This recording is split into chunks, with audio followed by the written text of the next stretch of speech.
A blind fan attended Nirvana's concert. What Kurt did during the solo left the crowd in tears. February the 9th, 1994. The Palasport Marino in Milan, Italy. The air tasted like sweat and anticipation. Outside, protesters condemned grunge music as American corruption. Inside, 23,000 people pressed shoulder to shoulder, waiting for Nirvana to take the stage. In the third row, pressed against the barrier, stood a 19-year-old named Marco Bellini. His hands gripped the cold metal railing with white-knuckled intensity. His eyes, clouded by congenital cataracts, stared forward into a world of shadows and blurred light. He had been completely blind since the age of 12. Marco had traveled 7 hours by train from his village in Tuscany to be here. His mother had begged him not to go. "You can't even see the stage," she pleaded. "Why torture yourself?" But Marco didn't need to see. He needed to feel. Kurt Cobain's voice had been the only thing that made him feel anything since the accident that took his vision. What happened during the guitar solo, "Something in the Way," would become the most bootlegged moment in Nirvana's history. But the cameras never captured what it truly meant. Nobody in that arena knew they were about to witness something that transcended music entirely. Before we continue with Marco's story, I need to share something. This channel exists because I believe there are moments in history that remind us what it means to be fully human. Moments that break through the noise and touch something eternal. If you're searching for stories that matter, stories that restore your faith in humanity, I'd be honored if you'd subscribe. Not for algorithms or numbers, but because these stories deserve to be remembered. Now, let me take you back to Milan. Marco Bellini wasn't supposed to survive past the age of 15. When he was 11, a rare genetic disorder called Leber's hereditary optic neuropathy began destroying the nerve cells in his eyes. The doctors gave his parents the diagnosis on a Tuesday afternoon. Within 8 months, Marco's world had faded to absolute darkness. But the darkness wasn't the worst part. The worst part was the silence that followed. His friends stopped calling. His girlfriend left. His teachers talked about him in third person, as if blindness had made him deaf too. His father, a proud Tuscan craftsman, couldn't look at him anymore. Marco stopped eating. He stopped leaving his room. By 14, he weighed 92 pounds. His mother found the pill bottle hidden under his mattress 3 days before he planned to use it. The psychiatric hospital in Florence was cold and smelled like disinfectant. Marco spent 63 days there. The therapists asked him the same question. What makes you want to live? He never had an answer. Until a nurse named Francesca broke protocol and brought her Walkman to his room one night. She was 22, studying to be a music therapist, and she believed in the healing power of sound. "Just listen," she said, placing headphones over his ears. "Don't think, just listen." The opening bass line of "Come As You Are" filled Marco's darkness. For the first time in 3 years, Marco cried. Not from sadness, from recognition. Kurt Cobain's voice, raw and damaged and defiantly alive, spoke to the part of Marco that the blindness hadn't killed, the part that was still fighting. Marco listened to Nevermind 17 times that week. Then, In Utero. Then, every bootleg he could find. He learned English by memorizing Kurt's lyric. He taught himself to play bass by feel, his fingers finding the strings the way other people's eyes found light. Music became his sight. Kurt Cobain became his guide through the darkness. When Marco heard Nirvana was touring Europe, he made a decision. He would go to Milan. He would stand as close to the stage as possible. He would feel the vibrations through the floor, the sound waves against his chest. His mother cried when he told her. His father called it a waste of money. But Marco had saved every lira from his disability checks for 8 months. This wasn't about seeing a concert. This was about proving he was still alive. The train from Tuscany to Milan took 7 hours. Marco made the journey alone, his white cane folding and unfolding as he navigated stations, asking strangers for help.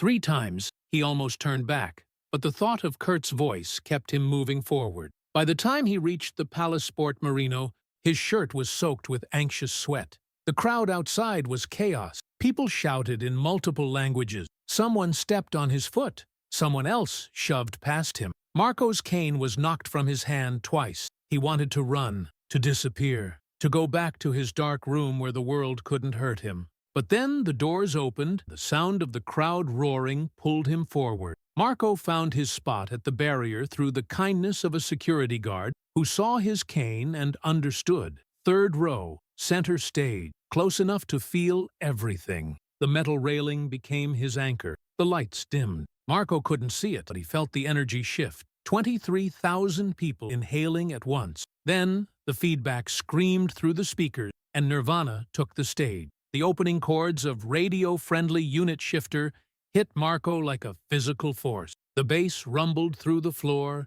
up through his legs, into his chest. Dave Grohl's drums were thunder. Chris Novoselic's bass was an earthquake. Kurt's guitar was controlled chaos. But it was Kurt's voice that made Marco's knees buckle. Raw, present, real, not filtered through headphones or speakers. This was the actual human whose voice had kept Marco alive. The vibrations traveled through the air, through Marco's bones, and settled somewhere behind his ribs. For the first time in 7 years, Marco felt whole. The band tore through their set with relentless intensity. Marco couldn't see Kurt's movement, but he could feel them. The music was a map, and Marco was learning to read it in real time. Then, 47 minutes into the set, everything changed. Kurt spoke into the microphone. This next song is for everyone who's ever felt invisible. The opening notes of Something in the Way drifted through the arena, slow, haunting, vulnerable. The crowd swayed. Marco's hands trembled on the railing. Kurt sang the first verse alone, his voice soft and breaking. The arena fell into cathedral silence, 23,000 people holding their breath. Then came the guitar solo. It started quietly, just Kurt and his guitar. Notes bending and crying. The crowd swayed in the darkness. Lighters flickered to life across the arena. But something was happening. Kurt had stopped playing. The guitar fell silent mid-solo. Confused murmurs rippled through the crowd. Marco's heart stopped. Had something broken? Then Marco heard footsteps on the stage, coming closer, getting louder. Kurt Cobain was walking toward him. Security guards moved to intercept, but Kurt waved them off. He stepped down from the stage entirely, his guitar still hanging around his neck, and walked directly to the barrier where Marco stood. The crowd erupted in shocked screams. People pressed forward, reaching, grabbing, desperate to touch him. But Kurt's focus was singular. He stood directly in front of Marco. "Hey," Kurt said softly, his voice unfiltered by microphones now. "Can you hear me?" Marco nodded, too shocked to speak. His whole body trembled. "What's your name?" Kurt asked. Marco," he managed to whisper. "Marco," Kurt repeated, as if testing the weight of it. "I saw your cane. Are you blind?" Another nod. Tears were already streaming down Marco's face. Kurt looked at him for a long moment. Then he did something that 23,000 people would talk about for the rest of their lives. He took off his guitar. Kurt Cobain removed the battered Fender Mustang that had been with him through every show, every recording session, every moment of Nirvana's meteoric rise. He lifted it over his head and held it out to Marco. "Give me your hands," Kurt said. Marco's hands shook as he lifted them. Kurt guided them to the guitar, placing Marco's fingers on the fretboard, his palm against the body of the instrument. "Feel this?" Kurt asked. Marco nodded, unable to speak. The guitar was warm. It vibrated with residual energy from the solo. He could feel the indentations in the wood, where Kurt's fingers had worn grooves over thousands of hours of playing. "This is what it feels like," Kurt said quietly, his voice thick with emotion. "This is the sound you've been hearing. This is what saved me too." Then Kurt did something even more extraordinary. He placed his own hands over Marco's, guided Marco's fingers to press down on the strings, positioned Marco's other hand to strum. And together, with Kurt's hands covering his, Marco played the guitar solo to Something in the Way. The arena fell into absolute silence. 23,000 people watching a blind teenager and a rock star play one guitar together, their hands intertwined, creating something that transcended performance. Marco's tears fell onto the guitar. His fingers moved under Kurt's guidance, finding notes he had only heard before, but never felt. The vibrations traveled up his arms and settled in his chest. And for 17 seconds, Marco Bellini wasn't blind. He was a musician. He was seen, was whole. When the solo ended, Kurt pulled Marco into an embrace. "Thank you," Kurt whispered against Marco's ear, his voice breaking. "Thank you for still being." Marco sobbed into Kurt's shoulder. The crowd roared, but it sounded distant, underwater. Nothing existed except this moment, this impossible, beautiful moment. Kurt helped Marco hold the guitar for a few more seconds, then carefully lifted it back over his own neck.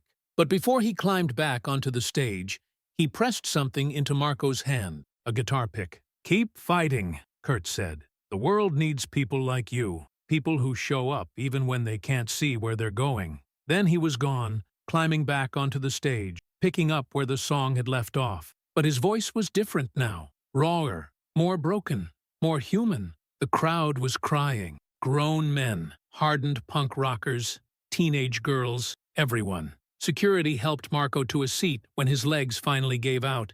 He sat there for the rest of the concert, clutching the guitar pick, his whole body shaking with sobs he had been holding back for 7 years. Marco Bellini returned to Tuscany a different person. He still couldn't see, but something had shifted in the way he navigated the darkness. He started a music program in his village for disabled children, taught them bass by feel. The program started in his mother's kitchen with 2 students. Today, it serves over 300 children across Tuscany. Marco became a professional bass player. He performed in jazz clubs across Europe. On his desk, next to photos of his wife and 2 daughters, sits a worn guitar pick with barely readable words. "Keep fighting, K." Marco was in his apartment in Florence on April 8, 1994, when the news broke that Kurt Cobain had been found dead. 58 days after the Milan concert, Marco didn't leave his apartment for 3 days. He played "Something in the Way" on repeat until his neighbors called the police, concerned. The irony devastated him. The man who taught him to survive hadn't survived himself. Kurt had placed his hands over Marco's and guided him through the darkness, but nobody had done the same for Kurt.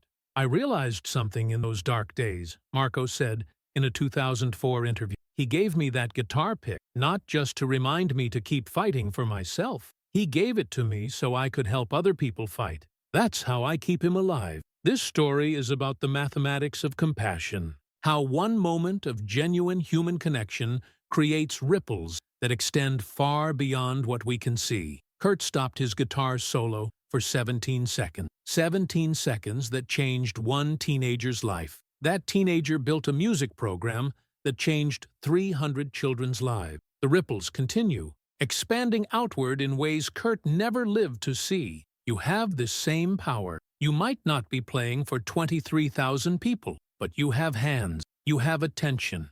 You have the ability to stop your solo and guide someone through their darkness. The teenager sitting alone at lunch, your friend who stopped responding to texts, the family member who says they're fine, but their voice sounds hollow. They're standing at the barrier, hoping someone will notice. You can walk down from your stage. You can place your hands over theirs. 17 seconds of genuine presence might be the difference between their survival and their surrender. Kurt struggled with his own darkness, but in that moment in Milan, he stepped outside his suffering long enough to see Marco's. That's the paradox. The people who save us are often drowning themselves. The responsibility doesn't stop with being saved. It continues with saving others. Marco transformed Kurt's 17 seconds into 3 decades of service. He multiplied the gift. Think about the person who stopped their song for you, the teacher who stayed after class, the friend who showed up at 3 in the morning. Feel the weight of that moment. Now think about who needs you to stop your song today. Write their name down, not in these comments. This is too important. Write it in your journal, in your heart, and then go to them today. Share this story with someone who needs to remember they're not invisible, someone navigating their own darkness, someone who needs to know that showing up matters, even when you can't see where you're going. And if you're the one in the darkness right now, if you're Marco standing at that barrier, please hear this. You are not invisible. Your struggle is not weakness. The fact that you're still here, still fighting, still showing up, that's the most powerful thing you could do. There are people who would stop everything to place their hands over yours, who would guide you through the solo. Sometimes you just have to let them see your cane. Thank you for being here. Thank you for listening, and thank you for being brave enough to keep fighting, even when the world goes dark. You matter.